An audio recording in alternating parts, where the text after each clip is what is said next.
Mom handed me a note at dinner, "Pretend you're sick." What happened next left everyone in shock. I remember the evening clearly.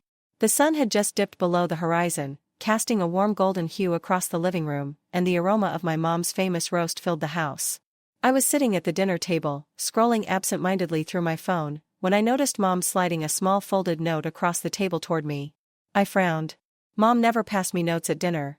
She preferred to talk to me directly, always straightforward. I unfolded it carefully, and my heart skipped a beat as I read the words, "Pretend you're sick." For a moment, I stared at the paper, unsure if I was meant to take it seriously. I looked up at her, and she gave me a subtle nod, her eyes serious but tinged with urgency. I had no idea what she meant, but I sensed immediately that it was important. My dad, busy slicing his roast beef, hadn't noticed anything yet. My younger brother, Liam, was scrolling on his tablet, oblivious to the tension creeping into the room. I tucked the note into my lap and tried to act normal. "Everything okay, Mom?" I asked casually, though my voice betrayed a hint of curiosity. She just nodded, saying nothing. I felt a mixture of anxiety and anticipation bubbling inside me. Something unusual was happening, and I wasn't sure what role I was supposed to play. Minutes passed, and the rhythm of dinner continued, though my mind was elsewhere, focused on the strange instruction I had just received. Then, almost out of nowhere, a sudden commotion erupted across the table. My younger cousin, who had joined us for dinner, slumped forward, clutching her chest, her face pale and twisted in pain. Time seemed to slow. My dad shouted her name, while Liam jumped out of his chair, shouting for help. I froze for a second, the note in my hand, remembering Mom's instruction. I hesitated, unsure if I should act sick or rush to help. But instinct took over, and I dropped my fork and ran to her side, trying to stay calm while my heart pounded like a drum. "It's okay, we'll get you help," I said, trying to steady her trembling body. Mom was already on the phone, dialing emergency services with a steady hand despite the panic in her eyes. The next few minutes were a blur. Paramedics arrived, rushing my cousin to the ambulance. My dad followed, carrying medical records and prescriptions she might need. I stayed behind, clutching the note in my hand, trying to make sense of it all. Once the ambulance was gone, Mom pulled me aside into the kitchen, closing the door gently behind us. "You did exactly what you were supposed to do," she said, her voice low, almost reverent. "I needed you to pretend you were sick because it was the only way to get her to confess, to be honest with us before it was too late." Confused, I stared at her. "Confess? About what?" Mom took a deep breath. "She's been hiding something for a while. Tonight, she had to reveal it. I couldn't risk her shutting down or lying again. If you hadn't played sick, she might have stayed silent." I sank onto a chair, the weight of her words pressing down on me. I thought about my cousin's pale, frightened face, and I realized how carefully everything had been orchestrated. "But why dinner? Why now?" I asked. Mom looked at me, a flicker of sadness in her eyes. "Because the family being together would make her feel trapped. She'd feel accountable. And you pretending to be sick gave her an excuse to be vulnerable." I nodded slowly, the layers of understanding beginning to settle in. It was strange to realize how much thought Mom had put into every detail. She had planned this carefully, anticipating reactions and emotions, knowing exactly how to nudge everyone toward the truth without anyone realizing it. After a while, my dad returned from the hospital, exhausted but relieved. The doctors had checked my cousin thoroughly. Her condition wasn't life-threatening, but the stress she had been under for months had finally manifested physically. She was resting now, and her breathing had slowed. I could see the relief on Mom's face. But there was still tension in the air, an unspoken understanding that the events of this evening had changed something in all of us. Later, when the house had quieted down and Liam had gone to bed, Mom and I sat in the living room, the soft glow of the table lamp illuminating her thoughtful face. "I never thought a simple note could trigger so much," I said softly. "It feels strange, but I understand now." Mom smiled faintly. "Sometimes, the smallest actions can shift the course of events. You don't always see the impact immediately, but it's there." I nodded, still holding the note in my hand. I realized that what I had done tonight wasn't just about pretending to be sick. It was about trust, about timing, about understanding the delicate balance of emotions that bind a family together. As the night deepened, I sat by the window, looking out at the quiet street outside. I thought about my cousin, her fears, her secrets, and how one simple gesture, a note, a pretend illness, had allowed a deeper truth to emerge. I knew that tonight was just the beginning. There were conversations to be had, emotions to be processed, and healing that needed to take place. The story wasn't over, it had merely opened a door to something more profound, something that would require patience, understanding, and courage from all of us. I placed the note on the table beside me, almost reverently. It was a small piece of paper, but it carried immense weight. It had guided me to act at the right moment, to influence events without anyone realizing the role I was playing. Sleep eventually claimed me, but even as I drifted off, my mind was alive with possibilities, with questions, with the uncertainty of what tomorrow might bring. The night had changed everything, and yet, nothing had truly resolved. The shock, the revelations, the emotions, they were all pieces of a puzzle that was far from complete. And somewhere deep inside, I understood that this was not just a story about a note or a sudden illness. It was a story about trust, about family, about the fragile threads that connect us, and how sometimes, the smallest actions can unravel the biggest secrets. I didn't know how the next chapter would unfold. I only knew that I had been a part of something pivotal, something that would ripple through our lives in ways we couldn't yet predict.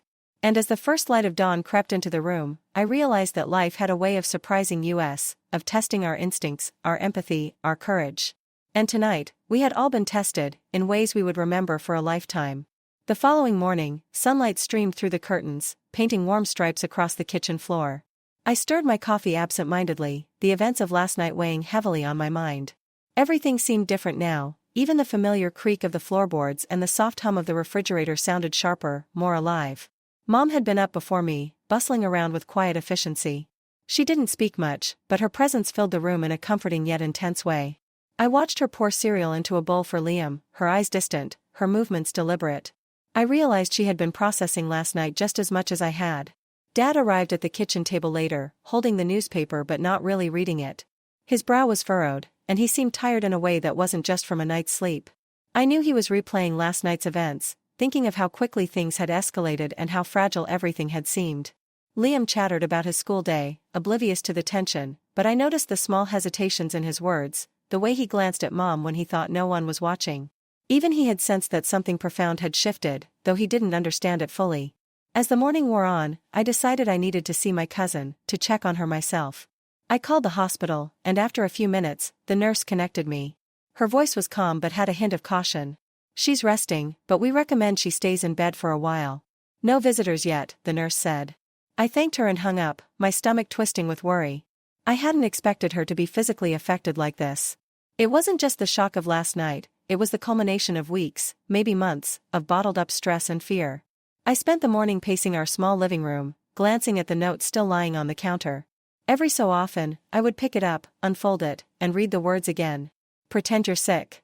It seemed so simple, yet it had triggered a chain of events that I was still trying to comprehend. Mom eventually came over and sat beside me. She didn't speak immediately but rested her hand on mine, grounding me in a way that felt both comforting and urgent. "It's more than just a note," she said softly. "It's about timing and trust. Sometimes, to uncover the truth, you need a nudge, a reason for someone to open up without feeling pressured." I nodded, understanding creeping in slowly. But I didn't know what I was supposed to do. I felt unsure. She smiled faintly. "That's the point. Life doesn't give instructions. We act, and sometimes, the right action isn't clear until after it's done." The hours ticked by slowly, filled with a strange mix of anticipation and unease. Every time the phone rang, I jumped, thinking it might be the hospital with news. I tried to focus on mundane tasks, folding laundry, watering the plants, but my thoughts kept drifting back to last night. I realized that my cousin had been carrying a heavy burden alone, and the revelation last night had been just the beginning. The note had been the spark, but now the fire was in all of us, the need to understand, to respond, to support her in the most genuine way possible. Midday brought a quiet moment. I found myself sitting by the window, staring at the garden, watching the sunlight flicker across the leaves. It was almost peaceful, yet I couldn't shake the sense of urgency. Something in my cousin's behavior had hinted at deeper troubles, things that we hadn't uncovered yet. I decided I needed to talk to Dad privately. He was sitting in his chair, his hands clasped together, eyes fixed on the floor. I hesitated for a moment, then approached him. "Dad," I said gently, "I think there's more going on than we realize. Last night was just the surface. I want to understand what she's really feeling." He looked up at me, his eyes tired but soft. "You're right. There are layers we haven't seen. But it's delicate. We need to approach it carefully." We spent some time discussing strategies, not manipulation, not pressure, but creating a safe space for my cousin to express herself when she was ready. We agreed that forcing the issue could backfire, but leaving it entirely alone could allow the fear and anxiety to fester. By late afternoon, Mom suggested that we organize a small, casual gathering at home, just the four of us, so my cousin could feel supported without feeling exposed. It wasn't an interrogation or a lecture, it was a gesture of care, an unspoken promise that we were there for her no matter what. The evening arrived with a quiet tension, almost imperceptible but heavy. I noticed how every small movement, every glance, every word carried more weight than usual. The air felt charged, as though we were all standing on the edge of a revelation that hadn't fully emerged yet. Mom prepared a simple meal, something comforting. The smell of soup and fresh bread filled the kitchen, and for a moment, it felt like any other family evening. But the note, still folded and tucked in my pocket, reminded me that nothing about this evening was ordinary. Liam chatted casually, asking questions about school, sports, and friends, creating a normal rhythm that contrasted sharply with the tension simmering underneath. I appreciated his innocence, his unintentional way of grounding all of us. When my cousin finally arrived home from the hospital, she seemed smaller somehow, fragile. Her eyes darted around the room, and I could see the exhaustion etched into her face. She smiled weakly at us, and I felt a pang of emotion. We sat down together, the clinking of utensils and soft hum of conversation filling the room. No one mentioned last night immediately, but the unspoken understanding was there. As we ate, I noticed the subtle shifts in her body language, how she held her hands, how she avoided eye contact at certain moments, how her voice trembled ever so slightly. Every detail felt significant. After dinner, Mom suggested we play a board game, something lighthearted to ease the tension. My cousin hesitated, then agreed. As the game progressed, small cracks appeared in her composure, tiny confessions, fleeting admissions, expressions of vulnerability that she hadn't shared with anyone. I realized then that the note had been only the first step. Pretending to be sick had given her a mirror, a safe reflection of herself, a reason to let her guard down. It was astonishing how something so simple could initiate such profound change. By the time the game ended, my cousin was laughing, the sound fragile but real. The tension in the room had shifted slightly, though it hadn't disappeared. It was a delicate balance, and I knew that tonight was a turning point, not a conclusion. Later, when we settled into the living room, Mom and I shared a quiet conversation about what had unfolded. "You did well tonight," she said, her voice a whisper. "The note was just a tool. You've shown empathy, patience, and courage. Those qualities matter more than anything else." I felt a mix of relief and anxiety. Relief that my cousin had responded positively, anxiety because I knew this was only the beginning of a longer journey. There were still truths to uncover, emotions to navigate, and understanding to build.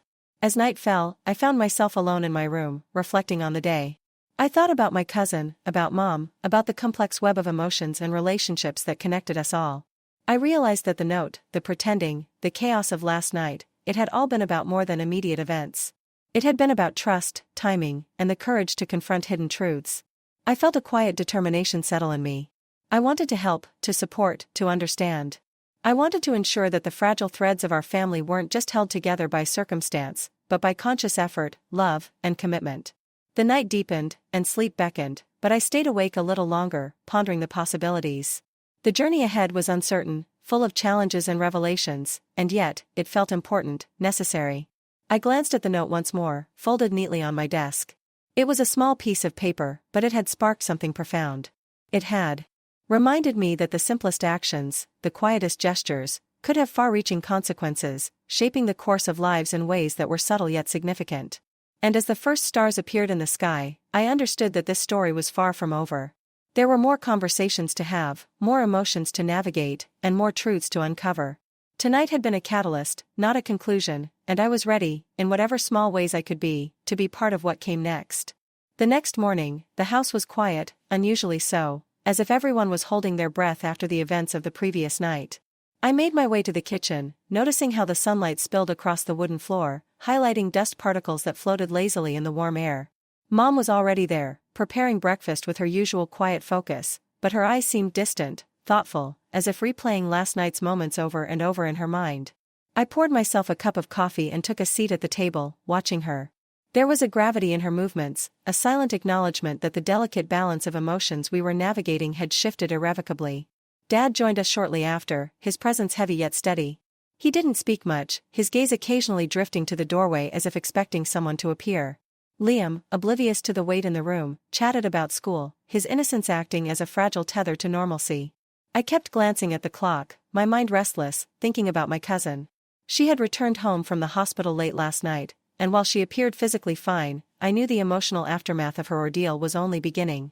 Around mid-morning, Mom suggested we take a walk in the neighborhood, something gentle to ease tension and allow my cousin to feel a sense of normality.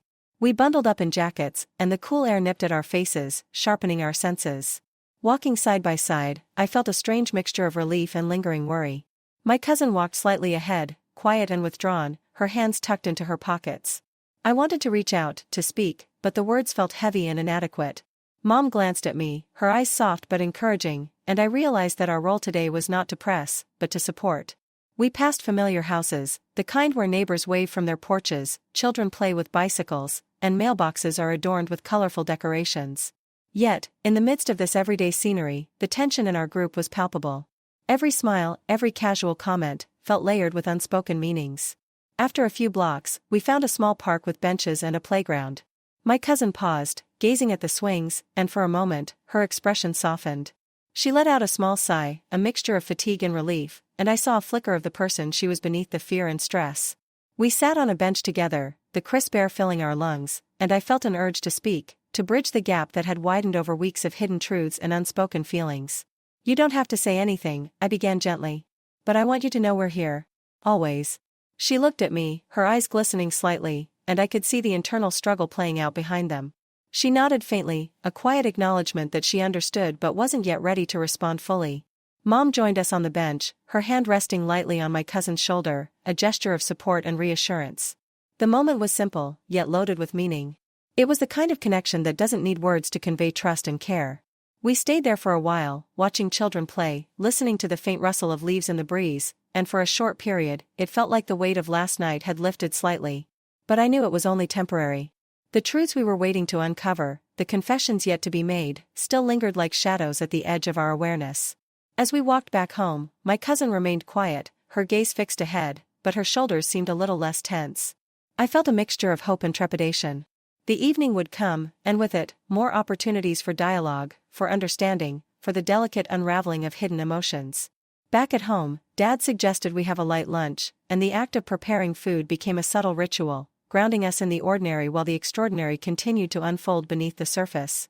As we ate, we spoke in small fragments, snippets of conversation that hinted at concerns, hopes, and lingering anxieties without forcing confrontation. I found myself watching my cousin closely, noting how she sipped her tea, how her hands trembled slightly, how her voice carried an edge of vulnerability that she was attempting to mask. Each detail felt significant, a thread we could follow when the time was right. After lunch, Mom proposed an activity that involved us working together, organizing old family photographs. The idea was simple but effective.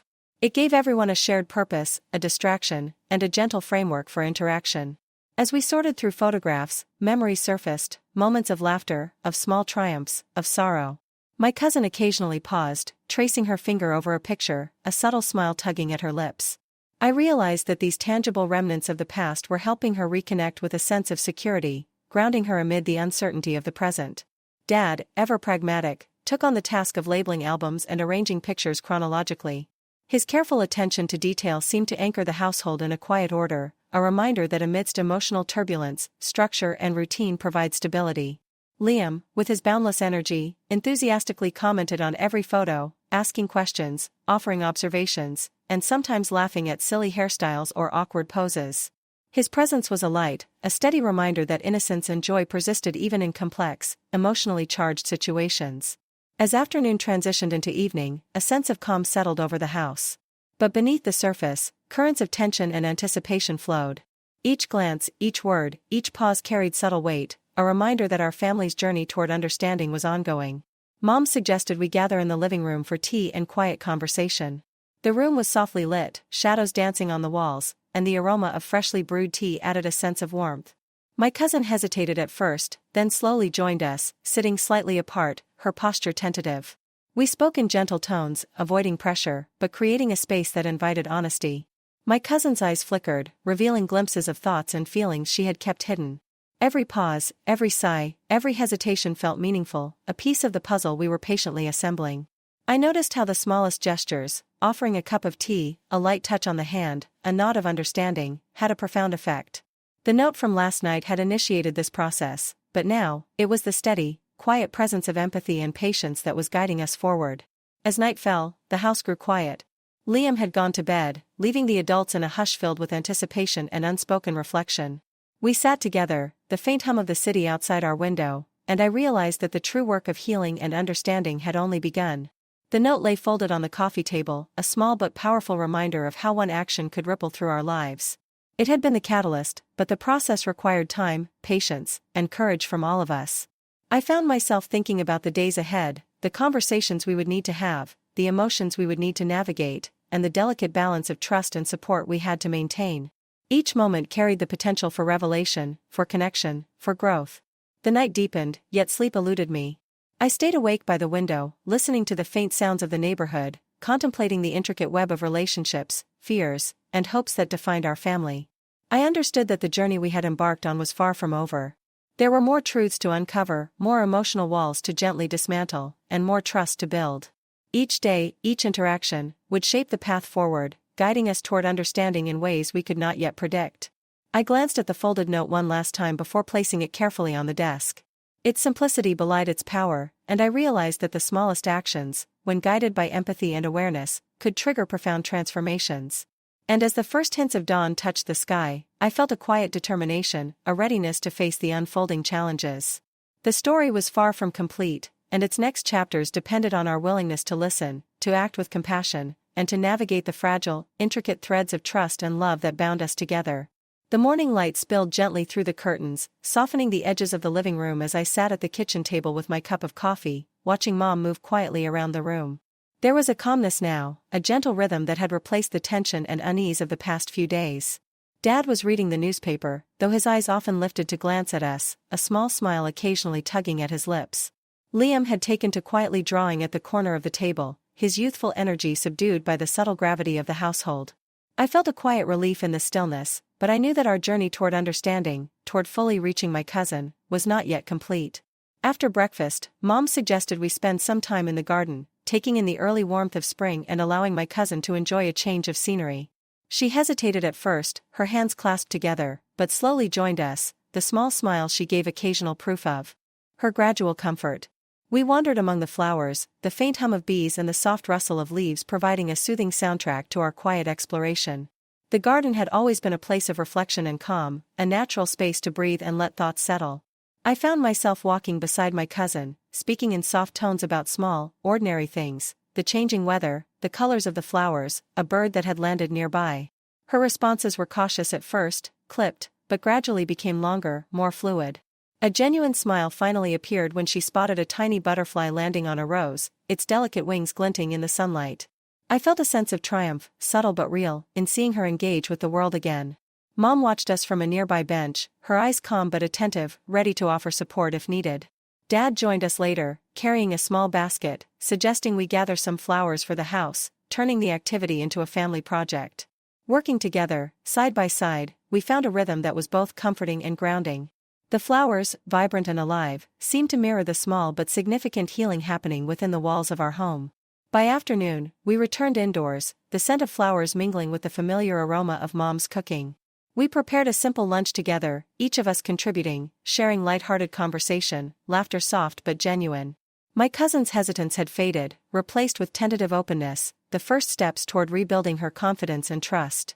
As we sat around the table, I realized that the note, the initial act of pretending to be sick, had set a chain of events into motion.